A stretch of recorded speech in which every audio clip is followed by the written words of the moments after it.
Dans les commentaires, vous avez été nombreux à vouloir une vidéo consacrée à la puissance de Pickle. Chose promise, chose due.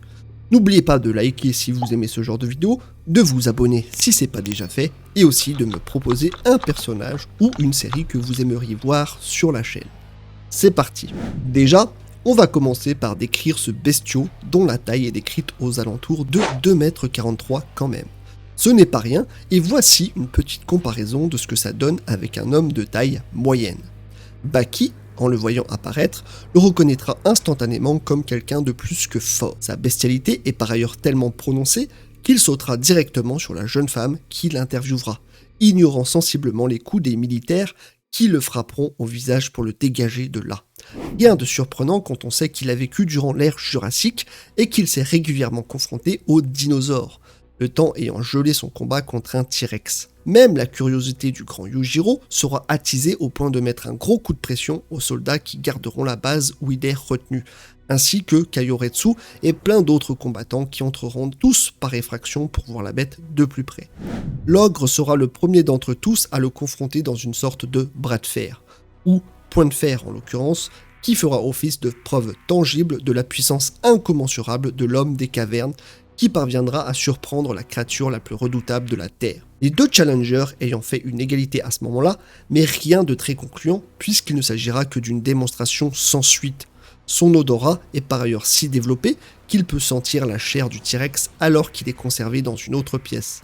L'un des docteurs tentera alors de l'arrêter en lui tirant dessus alors qu'il se situera à moins de 2 mètres.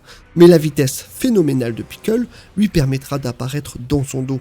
Il tirera à nouveau 3 balles supplémentaires de 9 mm à bout portant, mais elles ne seront pas assez puissantes pour percer sa peau, sans compter qu'il renverra ces mêmes balles avec la même explosivité que l'arme en question, si ce n'est plus.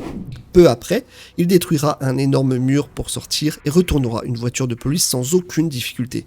Personne ne sera alors susceptible de l'arrêter.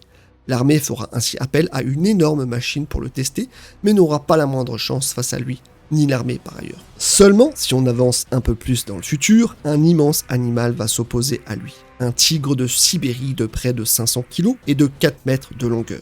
Ce dernier n'aura pas la moindre chance face à celui qui le verra uniquement comme une source de nutrition. Et après un gros câlin non consenti, le félin sera purement et simplement vaincu sans avoir pu ne serait-ce qu'à une reprise lever sa patte. Viendra ensuite un opposant un peu plus coriace, le maître invétéré du Kenpo chinois en la personne de Kaioretsu. La primitivité contre les arts martiaux à son paroxysme en somme.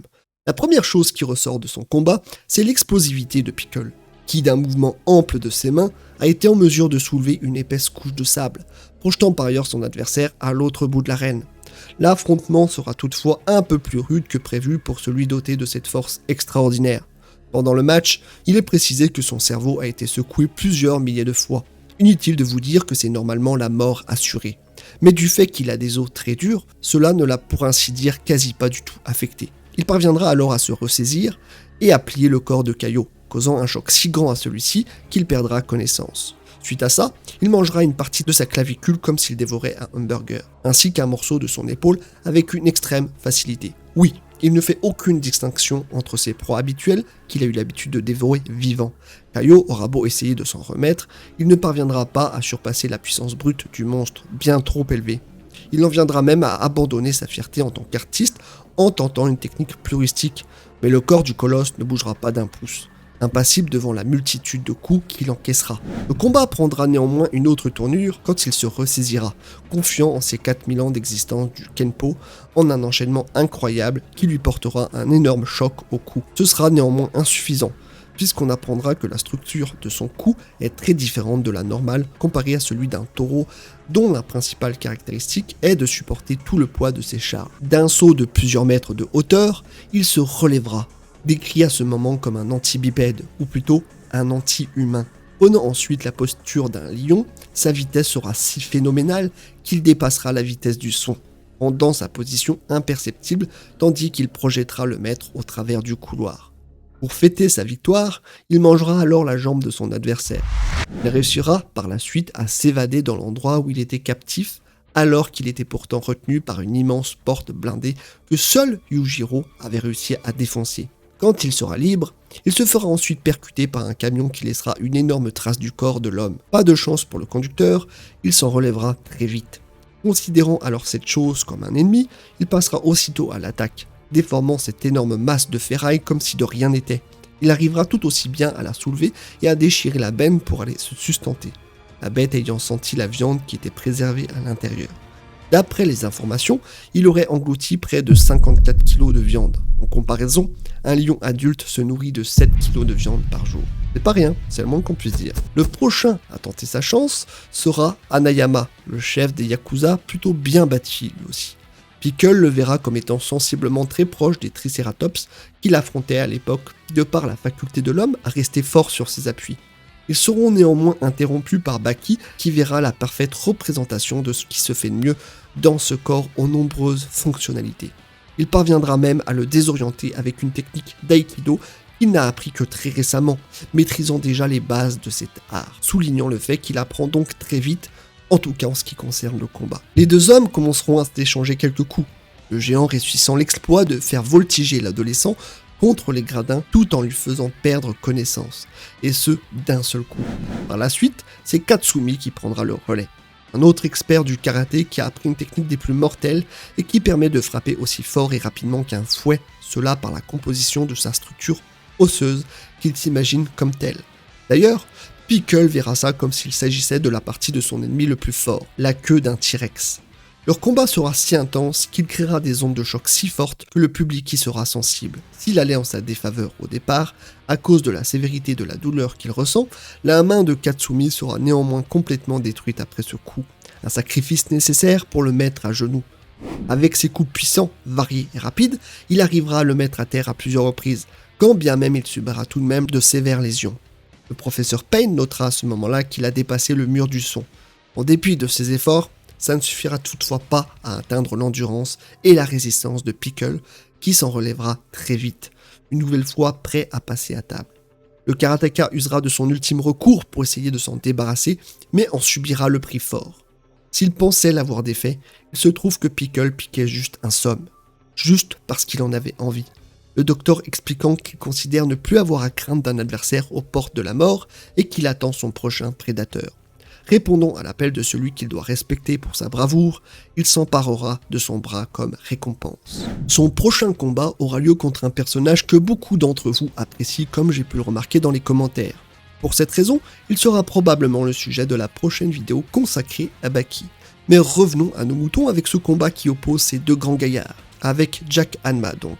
Ce qu'on peut dire, c'est qu'ils ont un appétit semblable puisque Jack tentera littéralement de dévorer son adversaire dans un baiser mortel.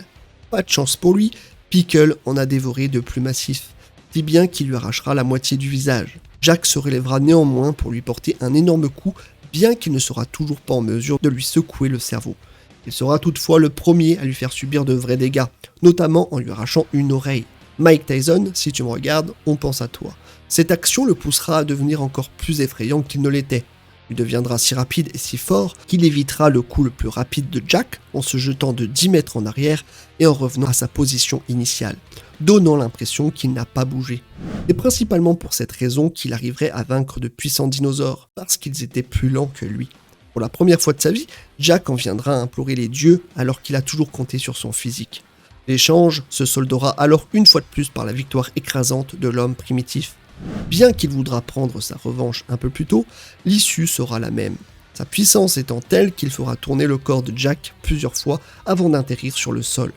Baki lui confiera alors la vérité, comme quoi il ne le voit pas comme un adversaire, mais comme un repas. Son combat contre Baki à présent, bien plus difficile que les autres, bien sûr, puisque le sang des Hanma coule dans ses veines.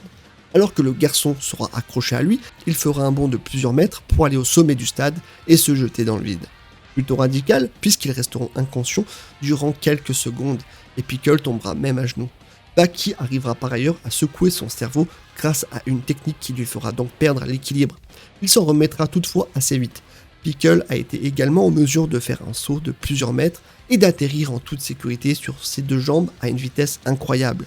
Il mettra une force considérable dans ses poings parvenant de la sorte à projeter violemment Baki contre le sol. Les coups deviendront plus sauvages que jamais, le clouant au sol avec une violence inouïe. Même en se protégeant avec ses bras, les points vitaux du héros seront malgré tout atteints, le propulsant à une hauteur de plusieurs mètres.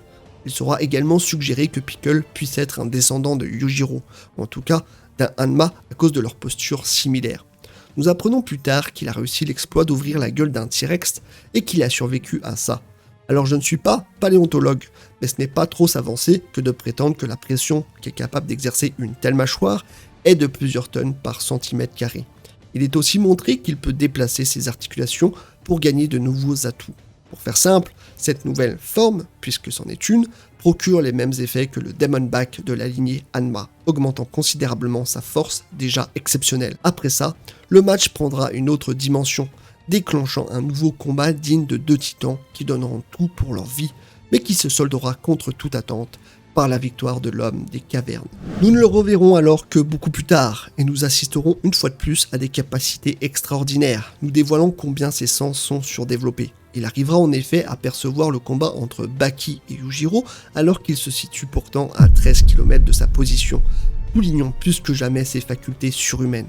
Pour information, l'œil humain pourrait voir en principe jusqu'à près de 5 km devant soi sur un terrain plat et dégagé. Au-delà, la courbure de la Terre nous empêche de voir ce qui se cache derrière l'horizon.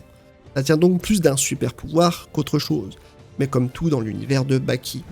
Je passerai rapidement sur son combat contre Musashi, étant donné qu'il n'a rien montré de plus surprenant, sinon sa vitesse toujours éclatante qui lui procure cette explosivité, ou encore cette résistance hors du commun qui lui a permis de résister non sans mal aux attaques du sabreur, malgré le fait qu'il s'en ait pris à ses parties les plus sensibles. Il a aussi pu stopper ses nombreuses blessures, ce qui étonna son opposant qui le compare à un fantôme. Par ailleurs, même ce dernier n'aura su couper son cou alors que quasiment rien ne lui a résisté jusqu'alors. Exilé dans les égouts, on verra qu'il se nourrit essentiellement d'alligators et autres bestioles corpulentes. Je vais aussi rapidement revenir sur ses facultés. En effet, il a par exemple senti le danger que représentait Jack s'il s'approchait de lui malgré le fait qu'il semblait sans défense. Cela nous montre qu'il a une très bonne perception des risques. S'il avait tenté sa chance, tout ne se serait pas passé comme prévu. Tout comme il a senti la menace que représentaient des personnes telles que Katsumi, Baki ou encore Musashi qu'il a perçus comme de redoutables ennemis de son temps. Il a su qu'un puissant adversaire allait venir à lui avant même que Retsu ne se montre dans l'arène. Son cri est si intense que les personnes de l'extérieur sont capables de l'entendre et d'y réagir alors même qu'il se trouve dans les souterrains du dôme. Même la capacité exceptionnelle de Baki à recréer un adversaire sous forme d'aura n'a pas réussi à s'approcher de l'immense force de son détenteur, concédant ainsi qu'il est plus fort que Yujiro. En conclusion, Pickle est quelqu'un d'extraordinaire, avec une force et une résistance à toute épreuve. Ce qui lui manque, ce sont des connaissances avancées dans les arts martiaux et le monde dans lequel il évolue. Mais il ne fait aucun doute qu'avec du temps, il deviendrait le meilleur des challengers pour les maîtres du monde entier. Pour autant, ce qui fait tout l'intérêt du personnage, c'est justement cette bestialité incontrôlable. Alors saluons simplement ses prouesses et vivement l'adaptation de cet arc en animé. Vive Baki!